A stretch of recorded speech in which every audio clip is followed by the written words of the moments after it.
Você está no canal Eu Estudo a Lição com o pastor Samuel Camilo. Hoje é segunda-feira, dia 31 de janeiro de 2022. E o tema que estudaremos na nossa lição da Escola Sabatina será segundo a ordem de Melquisedeque.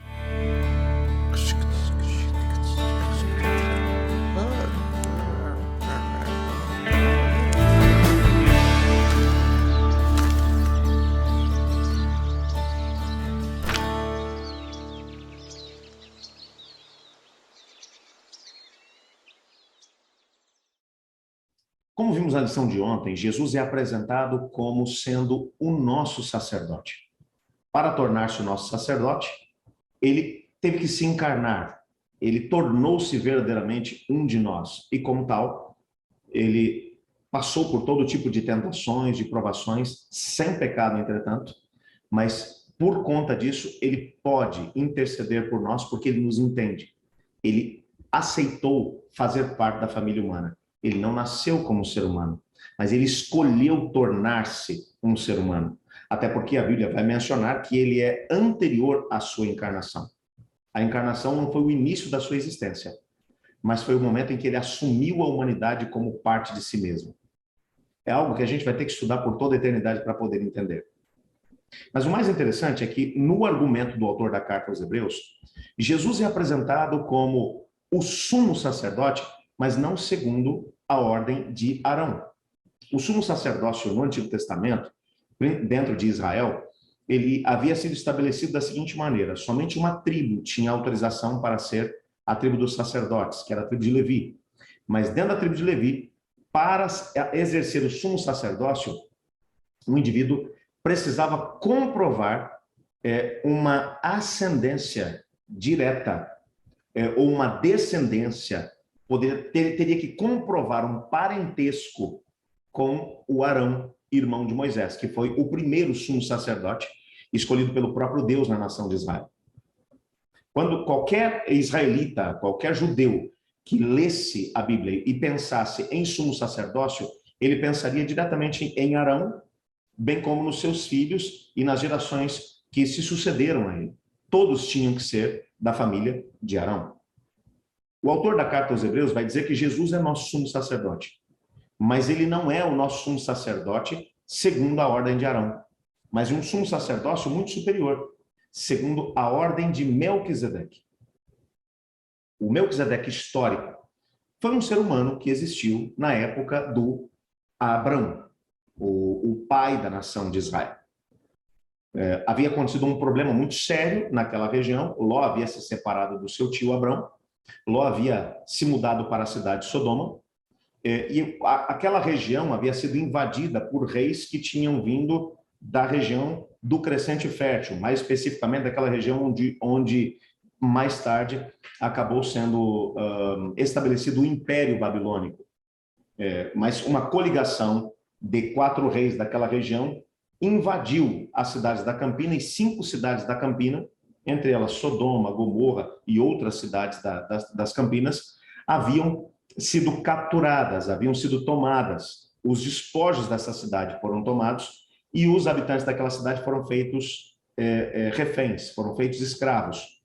E estavam sendo levados de volta para aquela região da Mesopotâmia. Um dos indivíduos que acabou escapando dessa situação foi até as montanhas de Manre, próximo dos carvalhais de Manre, na região de Hebrom, onde Abrão havia se estabelecido, e contou a Abrão que aquelas cidades haviam sido conquistadas e que o seu sobrinho Ló havia sido levado como escravo, junto com os demais moradores das 5 cidades, para a região da Mesopotâmia. Abrão juntou 312 dos seus servos nascidos em casa, armou-os muito bem, chamou Aner, Escol e Manre, que eram seus vizinhos e aliados dele, e com um exército composto pelos homens desses seus 3 aliados, bem como pelos seus servos, Abrão os dirige, persegue agora aqueles reis da Mesopotâmia que haviam invadido aquelas cidades das Campinas e os encontra próximo de onde hoje é a Síria. E durante a noite mesmo ele faz um ataque certeiro e ele consegue dominar aqueles reinos, aqueles 4 reinos, que estavam fortemente armados, mas que os soldados já não esperavam que alguém pudesse questioná-los naquela altura.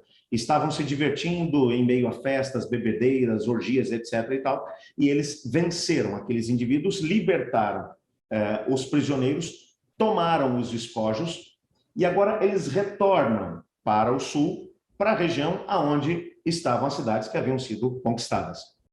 Enquanto Abrão está voltando dessa empreitada bem-sucedida, quando ele está chegando próximo da cidade de Salém, Salém era uma pequena fortificação dos jebuseus que ficava sobre um dos montes aonde, algum tempo mais tarde, a cidade de Jerusalém seria estabelecida.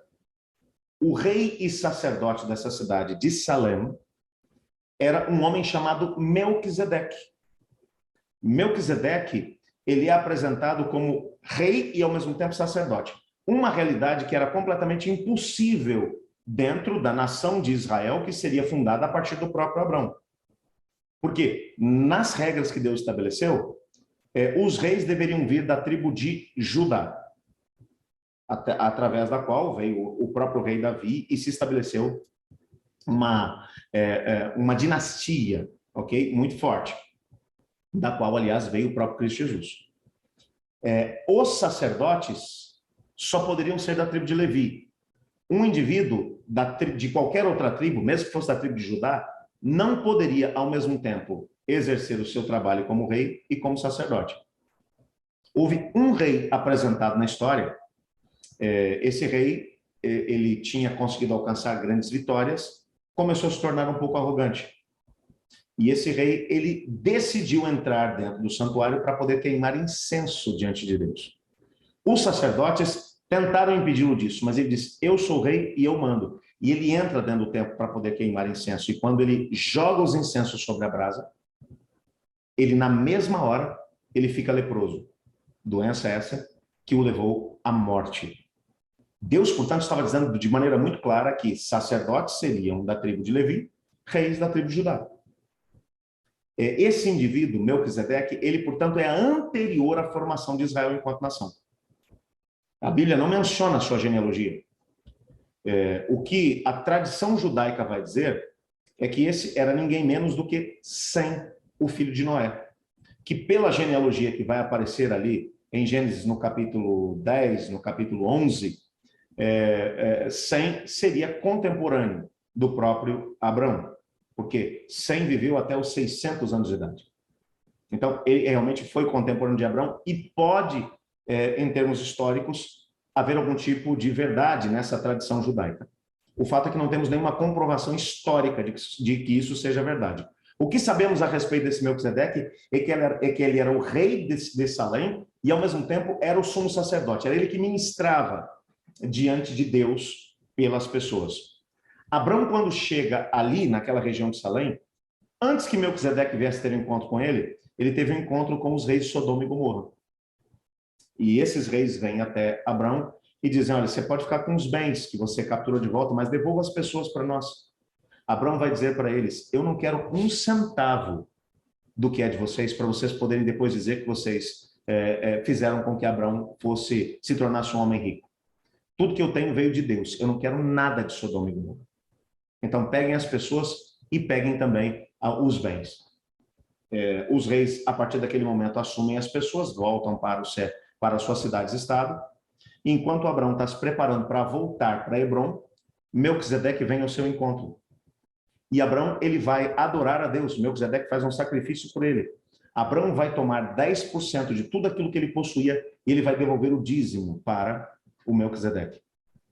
E Melquisedeque vai abençoá-lo. O autor da carta aos Hebreus vai pegar essa mesma história e vai dizer que Jesus é sumo sacerdote não segundo a ordem de Arão. A ordem de Arão, ela tem um começo bem específico. Arão foi o primeiro sumo sacerdote dentro da nação de Israel. O autor da carta aos Hebreus, ele se fez valer de um aspecto. O livro de Gênesis, lá no capítulo 14, não dá para a gente a genealogia do Melquisedeque. Não diz quem foi seu pai, quem foi sua mãe, de onde ele surgiu. Até por conta disso, o nosso guia de estudos traz aqui uma série de histórias que acabaram sendo criadas por teólogos os mais criativos possíveis, dizendo que o Melquisedeque, na verdade, era o Jesus pré-encarnado, que ele, na verdade, não era um ser humano, que ele já existia antes do próprio encontro que tinha tido com Abraão, que ele era Deus ou que era um anjo. Mas nenhuma dessas explicações, elas podem ser aqui usadas como sendo um argumento suficientemente forte para poder dizer que Jesus era sacerdote, sumo sacerdote segundo a ordem de Melquisedeque, por uma razão, porque o texto diz que o seu sacerdócio é semelhante ao de Melquisedeque. E é semelhante por quê? Porque Cristo Jesus, ele unia em si mesmo as funções de rei e de sacerdote. Veja, pelo sacerdócio que havia em Israel, segundo a ordem de Arão, Jesus não poderia ser ao mesmo tempo sacerdote e rei. Mas, segundo a ordem de Melquisedeque, porque Melquisedeque era sacerdote e rei, Jesus Cristo poderia ser. O que o autor da carta aos Hebreus está querendo falar é o seguinte: o personagem que chegou mais perto daquilo que Jesus faz por nós foi o Melquisedeque. Ele era um personagem real, histórico. Ellen White vai dizer exatamente isso. Quando você olha para o texto que vai aparecer no nosso guia de estudos, do livro Mensagens Escolhidas, volume 1, na página 409, olha o que ela fala. Ela diz: foi Cristo que falou através de Melquisedeque, o sacerdote do Deus Altíssimo.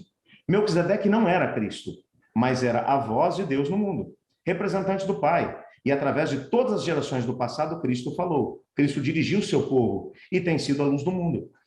Portanto, o que ela está dizendo para a gente aqui é que o Melquisedeque era um personagem real, histórico dos dias de Abraão. Ele não era Cristo, mas ele foi um homem escolhido por Deus para ministrar, para trazer a revelação de Deus para as pessoas do seu tempo. E por isso, Abraão recebeu a bênção do Melquisedeque. E Cristo Jesus, de alguma maneira, é o que o autor da carta aos Hebreus está dizendo, como Melquisedeque foi anterior ao próprio Abraão, e Melquisedeque abençoou Abraão, então Melquisedeque era maior do que o Abraão. E Abraão foi que deu origem à nação de Israel. O que ele está dizendo é que Jesus é maior do que Israel como nação, que Jesus é maior do que Arão, que Jesus é maior do que tudo aquilo que foi feito em Israel. Ele era superior a tudo isso. O personagem histórico mais próximo disso, Melquisedeque, que era ao mesmo tempo rei e sacerdote. E Cristo Jesus desempenhou os dois papéis. Ele tem autoridade de rei, porque ele é descendente direto de Davi, mas ele também é sumo sacerdote, mas segundo a ordem de Melquisedeque. Por isso, Cristo Jesus, ele pode perfeitamente ser o nosso representante. Ele tem, como rei, ele tem o domínio, ele tem o poder sobre a humanidade. Mas como sumo sacerdote, ele ministra, ele resolve o problema dos nossos pecados. Que fantástico é saber que Jesus é o nosso representante. Eu quero orar nesse momento pedindo a ele para que ele seja também o nosso rei e o nosso sumo sacerdote. Você quer se unir a mim nessa oração? Obrigado, Senhor, porque em Cristo Jesus temos o nosso representante, o nosso rei e o nosso sacerdote. Ajuda-nos a podermos entender aquilo que ele tem para nós e viver essa realidade. Damos a ele autorização para ser o nosso rei e também o nosso sumo sacerdote. Pois em nome de Jesus que oramos. Amém. Eu estudo a lição. E você?